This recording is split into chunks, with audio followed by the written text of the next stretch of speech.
Now, your first alert forecast with meteorologist Corey Thompson. To watch the river, the Mississippi River rather, very closely. This Cassville time lapse, we showed you this yesterday. This is today's progress, so watch where the water starts here. It's on the edge of your screen, I know.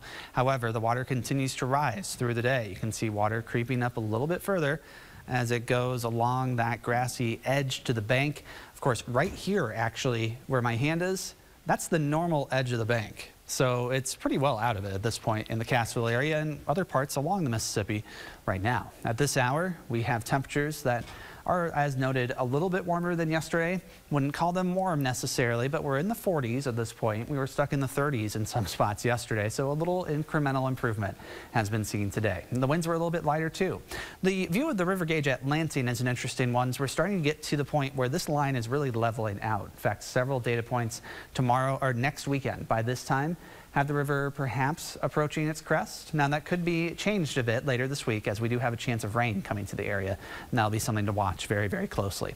We still do have the chance for frost and freezing conditions tonight. In fact, freezing temperatures will be likely again tonight after midnight as we head toward tomorrow morning. That's thanks to the clearer skies that we've seen through the day and the lighter winds we're expecting tonight. We do see some improvement tomorrow night, but then we'll get close to that freezing mark again by Tuesday night into early Wednesday, so there may be a couple more times where you have to cover up those plants or keep them inside. Once again, we're keeping things pretty chilly as we wrap up the month of April. Scattered clouds that we have left this evening will continue to diminish. So by 9-10 o'clock, we're talking mostly clear skies and probably totally clear for at least a couple hours after midnight. We'll have light winds during the nighttime hours too. Again, those are the key ingredients to get that temperature pretty cold this time of year. Tomorrow morning, some clouds start to stream in from the south. We could see some pop-up clouds across eastern Iowa in the afternoon. And then thicker clouds start to move in from the south too. That's in association with a little disturbance that gives us a chance for some showers late in the day. Those showers could be confined to the southern viewing area, but I'm expecting them to spread a bit further north than Pinpoint Futurecast indicates. Some of the rest of the area could get in on that action too. Tonight we'll be in the upper 20s to low 30s. We're looking at 29 in Charles City, 30 in Washington. Again, frost and freeze likely all across the area.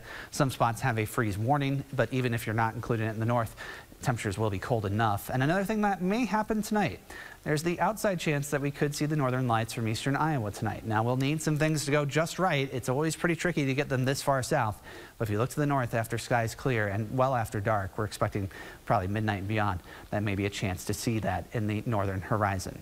Temperatures tomorrow back in the 50s to close to 60 in the south. So another incremental step as we go forward, and that chance for rain arrives later as we head toward the weekend. Temperatures then will be closer to 60 at times, at least as we head through the week. That second storm system, though, does bring down temperatures that will be a little bit closer to the mid-50s once again.